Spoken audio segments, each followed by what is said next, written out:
Okay. I'm waiting. So I'm just supposed to start talking and telling you this? We've been live for a while. Yeah. Fantastic.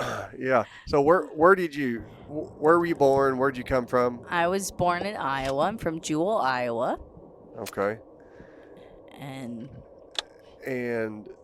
when did you end up down here in Southwest Missouri? After I graduated college. I went to college in Fulton, Missouri, and then I came to Willard, Missouri for a job out of college. What job was that? Working for Randy Cutbirth. Randy Cutbirth. Okay. Yep. NRHA judge and horse trainer. And that was right out of college? Yep. I see. All right. So you're right out of, did you play any sports in school or anything? No. Nothing like that? No, because I rode horses. Who has time for sports? Okay, so did you grow up showing? Not till I got my first horse when I was 12. 12. Actually, that's not true. I was, there is a little bit of a story there. Okay. I was that horse crazy kid growing up. Wanted a horse. And I'm from a little bitty town. And finally, I don't remember how old I was, but one day we came home and there was a pony in the dog pen instead of the dog, because a bunch of the people in town got together to buy me a pony. Oh. I think mostly to see if they could razz my dad a little bit because he was kind of a jokester, but he went ahead and let me keep it. So everybody in the community gathered a bunch of people gathered some money together and got me a pony in the dog pen. That's awesome. Yep. That's funny. Yep. And so did you show in 4-H or what did you show when you? Yep, showed in 4-H. That's how I started out. Actually, I didn't even want to show. I just wanted a horse. I didn't even know I didn't have a clue what a horse show was. And my dad made the mistake of taking me to my first Hamilton County Fun Show.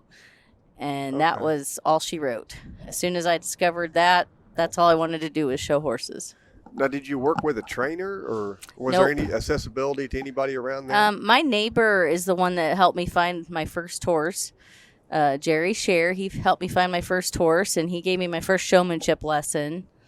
Had another lady help me find my second horse, but didn't really went to some 4-H clinics and stuff like that, but didn't have a lot of professional training really at that point. So Randy's was kind of your first. Yeah, college was, because I went to school at William Woods and did the equestrian science program there. So that was really my first, I guess, place that I really got instruction. Right.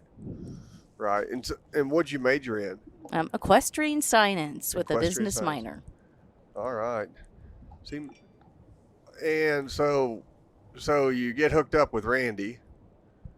And so what all started that, and how'd you get that opportunity, and kind of walk us through how that all started and what that consisted of? I'm this little Iowa farm girl, and I'm getting ready to graduate from college, and all through college I didn't say that I was going to be a horse trainer. I was just going to college so that I could get a job that would pay well enough to support my horse habit. Mm-hmm. But I get through college and I couldn't think of what that job was. Mm-hmm. So I'd started calling trainers to see about being an assistant. I figured I might as well give it a try. Yeah. And talked to several different people and got a hold of Randy. And I remember there's two people that I actually were easy. At that time, back in the day, we had cell phones, but that wasn't all we used. We actually had to use the dial phone and had to talk on their answering machine, yes. But Randy and Todd Summers answered their phones. Okay. And I remember talking to both of them, and both of them had told me that this was, I don't know, I was calling around probably first part of April, and I didn't graduate till May. And both of them were like, no, we want somebody right now. Uh-huh. Well, finally gets close to graduation time, and Randy had called and said he still needed somebody. So I took the job there. Well, actually, I did not take the job yet. I was graduating. Night before graduation, he happened to be at a horse show nearby the college, and I drove over to meet him. And I walk into the office to ask where his stalls were, and I asked where Randy Cutbirth was, and the office just started laughing. And I'm like, okay, this is crazy. Well, it turns out they were a bunch of his clients. Okay. So that was my first introduction to who is this Randy? And back then too, like, you didn't just, well, at least I didn't have Facebook or you didn't like do all the research and Facebook stuff. stalking. Yes, there was no Facebook stalking. So anyway, so I go meet him and talk to him, and I kind of thought, well, he's gonna put me on a horse.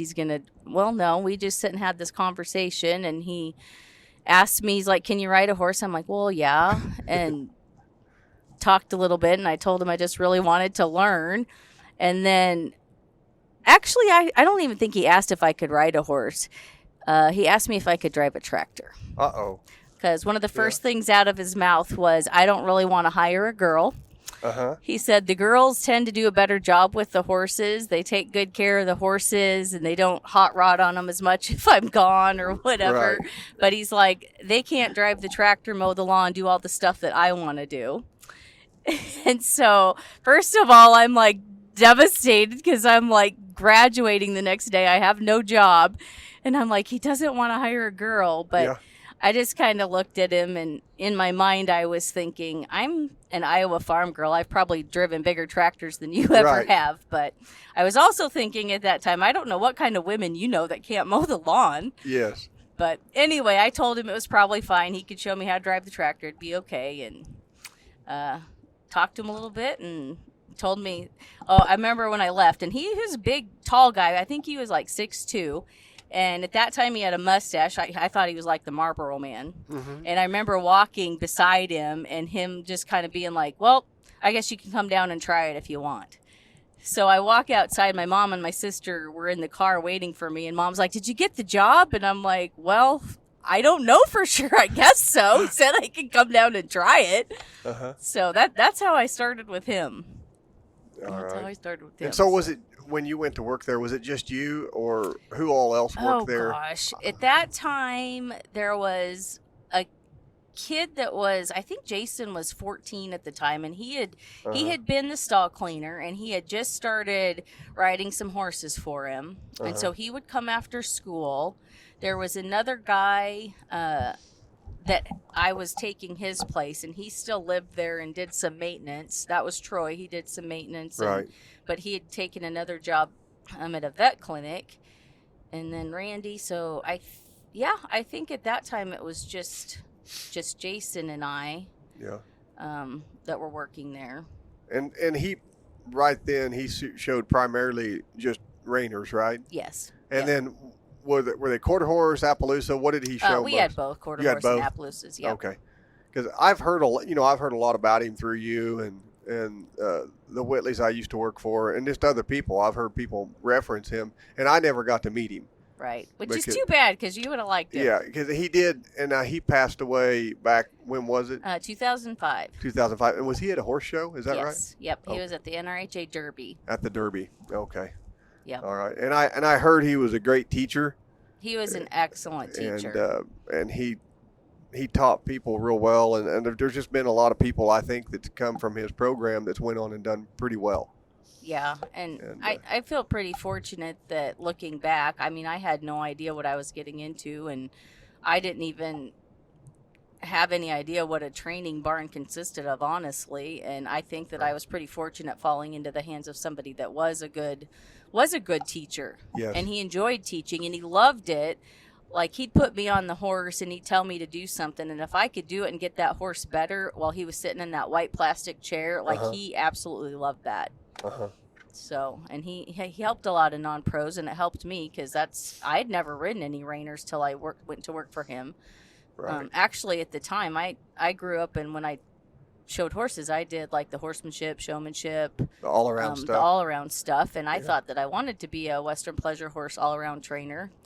And when this reining job came up, I thought, well, hey, that sounds cool, and I bet if I can train a reiner, I can train anything I wanted. Right. So I didn't know anything about reining, but yeah, once I got on my first reiner, I was kind of hooked. But it helped me a bunch that listening to him teach everybody else. So that's how I learned to ride a reiner. Yeah. And so did you work for him until he passed away? Yeah. Okay. Yep. And then so you work for him, and so that's how many years? I Randy? think I was starting my 7th year with Seventh him. year. Mm-hmm. So that's quite a while. And we talk about that a lot, staying with someone long enough to learn their program and get fairly solid, not only with the training program, but how to run a business program a little bit too, to learn some of the ropes in that's hard. And so you work there, and then after that, what happened then? So I worked there, which, the stories we could tell of all the people that came through there, because it wasn't just me. When I started there, it was just like Jason and I, but right. As I went along there was a lot of other people that came to work there, and we had a lot of good times, rode a ton of horses there, but when he passed away, I was married at the time to Troy, and we stayed there. We stayed working for his wife, Nancy. Okay.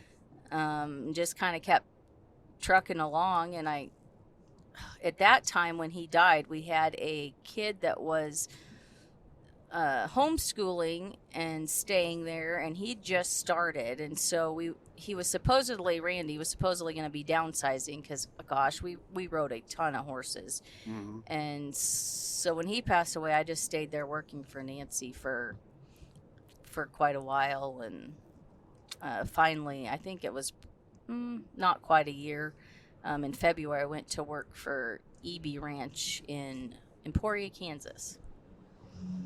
Where was that at? Emporia. Okay. I didn't know that. Yep. Okay. Troy did the breeding stuff for them, and then I rode some colts for them.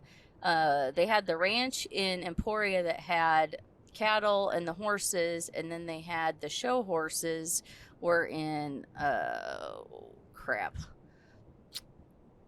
Louisville, Kansas. Okay. I think that's There's a Lewisburg. Lewisburg. That's it. Lewisburg. There we go. Okay. Lewisburg, Kansas, and Fred Burschauer was training their Okay. show horses there. So they had a nice show horse for me that was kept there, and I would drive to Lewisburg to ride the show horse, and then I would get to go show that mare.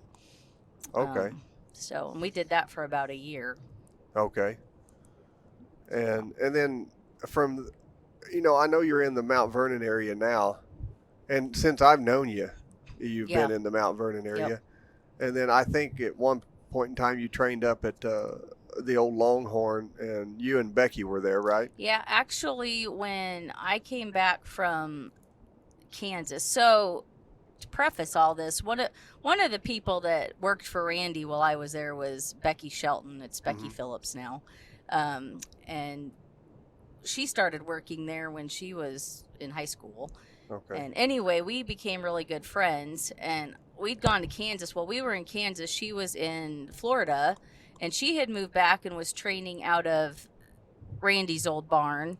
And so I started training out of that barn with her when we moved back.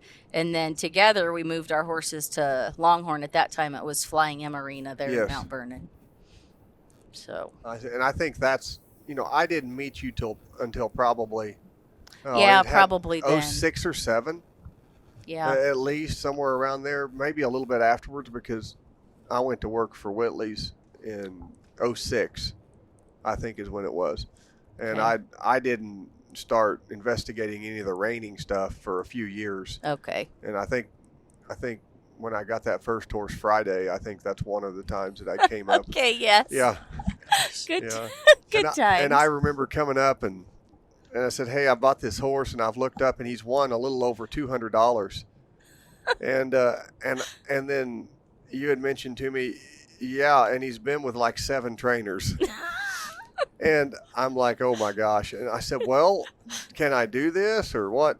She said, "Well, bring him up." And I know you kept trying to get him to run on a rundown, and he would not run. And then all of a sudden, you were running corner to corner in Longhorn, and you hauled off and kicked him extra hard. And I think you landed behind the saddle. I did. And he ran the full rundown with you behind the saddle and stopped. And you laughed and pretty much came back and said, "Good luck."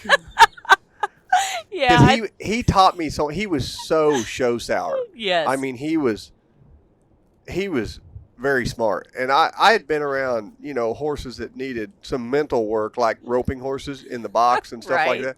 But I'd never shown. Right. So I didn't know. I mean, I remember I would be in a warm-up pen, and, man, I'd turn him around, and, man, he was good. Yeah. And you walk out into the center, and he Different didn't dance or story. anything. He just wouldn't go.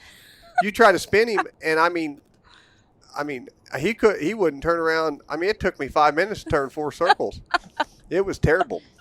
And he was very, very educated. And but you learned a lot from him. I learned more from that horse about showing than anything. And then and what helped me so much with that probably is later on, Jordan, who's sitting here with us, but he's not mic'd up. He's navigating. We are driving across Nevada. We just flew in, a little backstory. We flew into Las Vegas. We're in the car right now, and we are heading to Dyer, Nevada to work with another trainer and go to a clinic. And so Jordan's in here, and my wife, she's actually mic'd up. She's in the back seat. Yeah, Carrie, you're being awfully quiet. I'm counting the cactuses as we go by. Yeah. Like, I'm trying to determine what the heck those things are, because they look like spiky little demons standing out Yeah. there. Carrie's never been to Vegas, never been to Nevada. She's been everywhere else in the world, but not here. And so she's mesmerized by it is a scenery the brown change. desert. But It is. but anyway, so on that Friday horse, I learned enough that when Jordan went to college, he had a horse named Precious that he was going to show. Oh, And I Precious. remember it was kind of his first time in the show pen. He was on the Okay. collegiate Missouri State team, and he said, "Man, this horse is naughty." And it had been through kid after kid, year after year, but the best kid, I think, would get to ride it every year, right? And he said, well, "What am I going to do?" I said, "Well, you have a Friday. This is your Friday." Yeah, absolutely. And so I was able to kind of point out a few things that he might try to do in schooling to try to get this thing for the year end.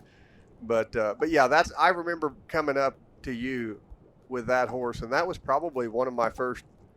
I mean, I had brought some colts up there, and all I ever heard from you was more forward, because I had them. You know, they would tuck their chin and all this stuff, but they wouldn't drive into the bridle, which is something I'm very annoyed by now, because I'm very particular about it. They have to stand up and they have to go forward, and by gosh, my horses will go forward now. That's right. And anyway, I had brought some colts up, and I was just basically trying to take some horses that were more of a rope horse type bred horse to do the reining, not win at the reining, but just to go and do the maneuvers. Yeah. And you helped me more than anybody else with that, and I would come up and work with you with that. So you worked there, and you and Becky trained there at the Flying M. Yep. Mm-hmm.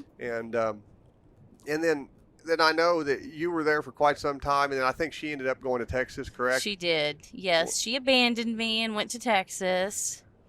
So I stayed there. I was there a long time training. Actually, it kind of got to be the barn joke that I was just grandfathered in, because that it changed hands, I think, 3 times while I was there. So that was the joke, that I was either the historian or that I was just grandfathered in and I came with the barn. Yeah, you came with the barn. Yep, Yes, just came with it. Built-in reining trainer. That's right. But had a lot of good years training there. That was a great pen. Yes, great big pen. Real big pen. Yep. And so you did that, and then now you had quite a bit of success here. When was it you went to the AQHA World in the ranch riding on the horse or two, and you done quite well there for a few years, did you not? Well, actually, the first time I went was 2012. Okay. And that was the first year they called it Ranch Pleasure then. Okay. And that was the first year that they had that class, and went to the World and showed a horse named Steady Spirit Star, and ended up sixth in the world on him. And at that time, they had everything was all thrown together. It was junior and senior all together. Okay. And I think there was 76 head that year, and that was huge at that time. That was a huge class even back then, and it was pretty cool. One of the neat things about that was I don't think I ever ordered it, but I thought it was really cool. They took a finalist picture that year, since it was the first year for that class. So I always thought that was fun to be a part of the first year there. Yes, and which has grown. Yeah. Oh my goodness. Is it not the largest class? Probably. I think so.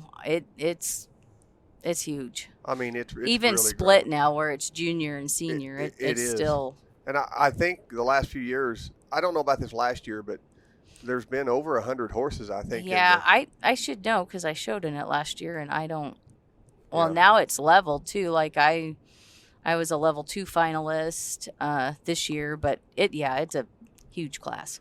So where do you think that stuff's? I know we've talked about it off and on. Where do you think that all that stuff's heading in regard to the horse show world and not only the AQHA but just in general as far as the ranch horse shows and the ranch riding, ranch rail, ranch trail, Right. and they even have ranch reining now also.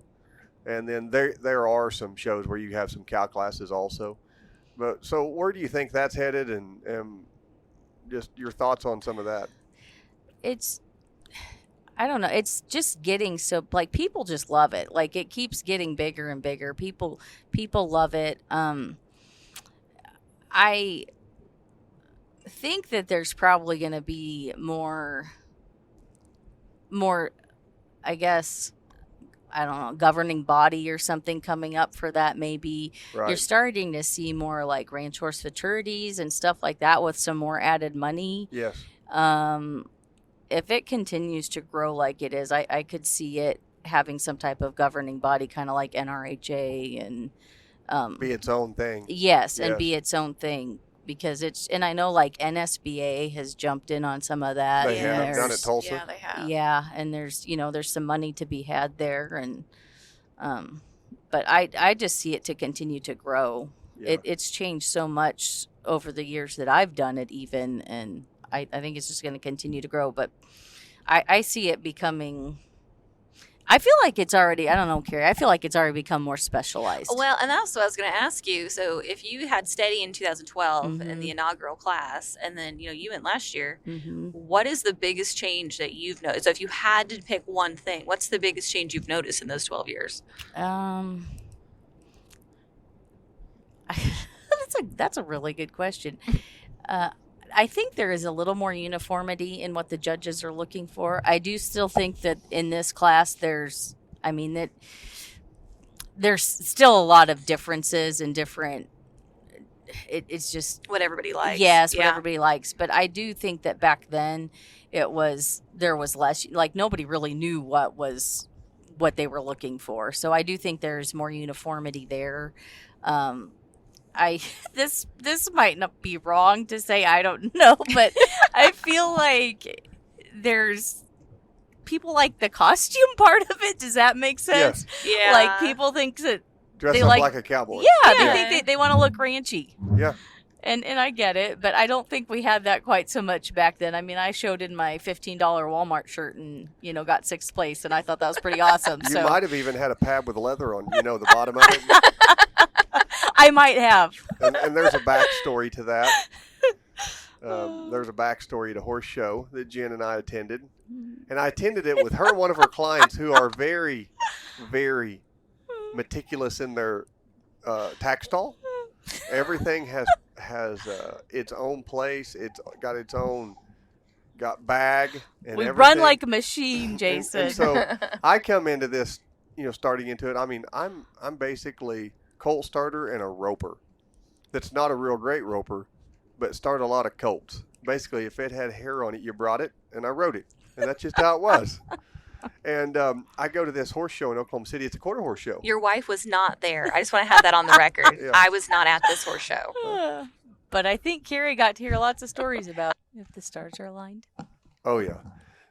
So we had to pull over and make a decision on where we're going to eat here. But when we went to this horse show, and my wife sends me a feral cowboy out here to this show, and I have this stall with Jen, and I told my wife, I said, what do I need to do here? What kind of pads, shirt, all this has to align, like the stars have to align, That's right. of course. And I pull out 2 pads, and I said, Jen, hey, which pad should I use? You're a little more in this style deal than me.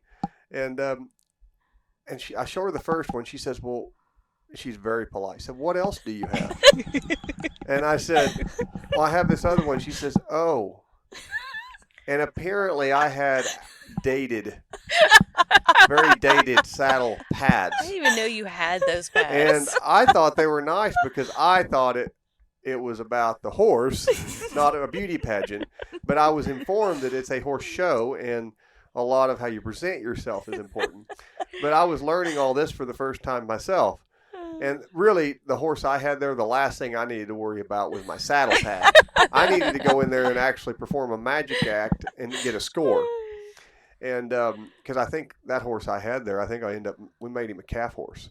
Well, we wanted you to look good while you were doing whatever While it I was was you were doing doing. You needed everything in your favor with that one. That's Yes. right. But anyway, that's the story of the show, and that's one of the first horse shows I went with. Jen. That, But that was a good time. Her and We got Suzanne him. were good people. They were fun. They took care of me.